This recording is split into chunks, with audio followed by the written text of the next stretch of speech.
Hi everyone. I'm going to be talking to you today about journals and about choosing a journal and what you might want to look for in a journal. In the beginning, when we don't know really what our favorite papers might be, it's not a bad idea to start off very basic. It's okay to start with something less than perfect. It's okay to just find your favorite spiral bound notebook or a notebook of some kind that would work. Don't be too afraid to just jump in and get started with whatever you have.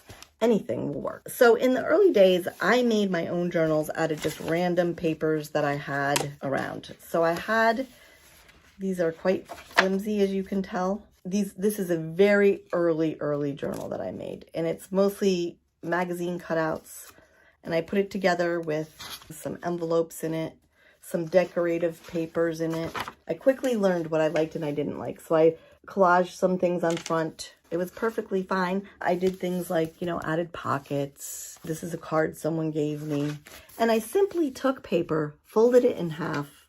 And when I folded it all in half, I took a ribbon that I had and I wrapped it around this, what would now be the spine. So there's, 7 or 8 sheets of paper laying together. And this served as my journal. I was quite happy with that journal. Then I learned about this kind of journal. So it was from a woman named Tisha Moore, and she showed how to make a journal with some watercolor paper. Now, this is hot pressed watercolor paper.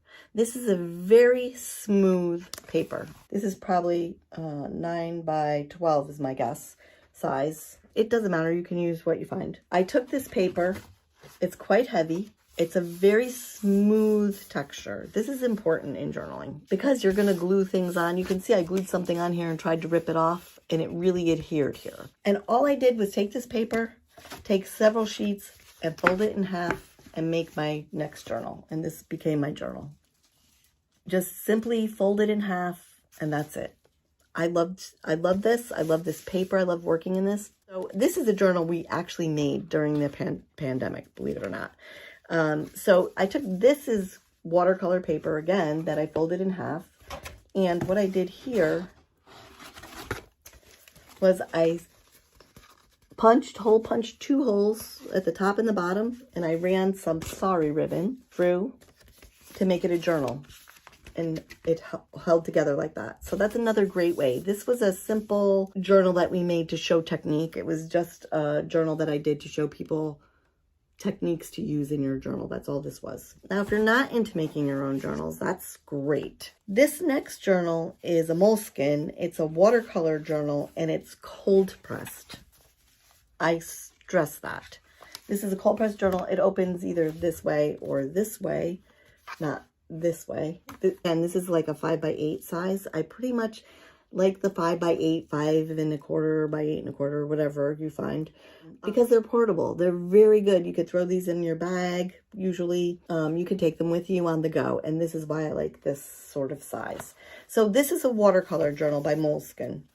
And the paper is quite textured. Not each company has their own texture for cold press. Some of them are very textured. This paper, it gets a little warpy. It's okay. It's fine. I love this also. So this became just my watercolor journal. I don't use this for art journaling per se, like we're going to talk about art journaling. This is a Strathmore watercolor travel journal. This is quite thick.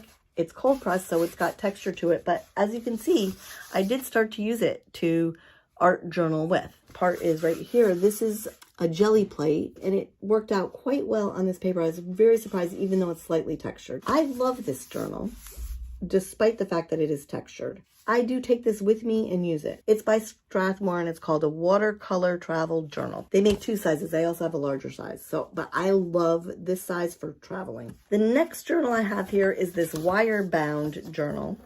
Now, you might love this and you might hate this. It lays flat, so it makes it easy to work on, but this is not continuous, and it has these holes down the side, so might not be for you. This is mixed media paper. So this is a mixed media Strathmore. I usually buy these on sales at some of the craft stores. So whatever's on sale, I'll go in, and if it's a 2 for 1, or I'll buy several and just keep them on hand. So I wouldn't discount this. I would use this. It would depend on what you want to do with your spreads. The paper is very smooth. It doesn't bleed through. It's quite a nice paper. So there's another one possibility. But my favorite of all these journals, other than making my own with a hot press paper, is this particular journal, which is it's a dilutions journal. It's by Ranger. It comes like this. I put some stuff on the front. I haven't done anything with it. It has an elastic around it, which kind of keeps it, you can see it gets thicker over time the more you journal in it.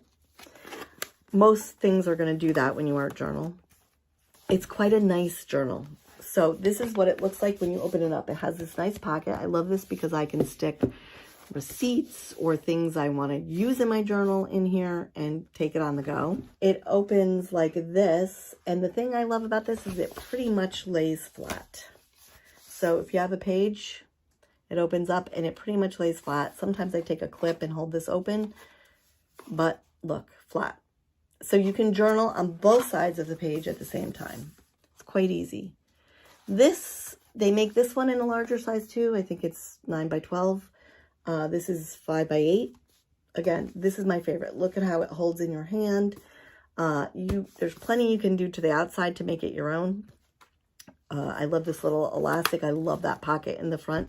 This is really one of my top favorite picks, especially for art journaling. Those are my takes on art journaling. There's a whole menagerie of things you can find online or at your craft store to use. There's a ton of things you'll find to use. So feel free to use what you find. The other possibility is I've seen plenty of people that use old books. So if you have an old book you want to use, you certainly could do that. You do need to think about reinforcing those pages. Some people glue them together. Also, look at your recycling bin, because sometimes you'll go into your recycling bin and there's catalogs that are actually heavy. I've gotten a few lately that the paper is quite heavy. Those would make a great impromptu journal. Now you're thinking there's stuff all over it. Well, by the time you get finished painting it and all that, that's going to go away. That's going to be in your background. Those are possibilities to use also. Sometimes it's nice to have those little elements of surprise peeking through your journals as well. You know, it might be an image that you see that you like in a journal like that. The way to thicken pages up are to sometimes glue them together or to collage over top and make the page a little thicker. There's a lot of things you can use there. Any or all of that would work. Don't discount anything. If you're just a beginner, like if you have no idea what you're doing and you're starting with nothing, even if you just took paper and folded it in half and made a journal similar to one of these that I made. Buy yourself some mixed media paper that's big enough that you could fold in half. It would be perfect. And you can easily do a couple hole punches at the top and the bottom and run a ribbon of some sort through it and boom, you're done. Again, oh, if I didn't tell you, this is a mixed media paper in this book. So this is more like a heavy cardstock. It's quite heavy and this works pretty well. Not as good for watercolor, but you can use watercolor in it. I mean, it doesn't, you know, it's not perfect. It's not like watercolor perfect, but watercolor paper perfect, I mean, but it works. So hands down, this is my favorite journal. It's the Dilutions Journal by Ranger. Don't stop yourself from art journaling because you don't have the right supplies. Use what you have on hand or whatever you can afford to get going.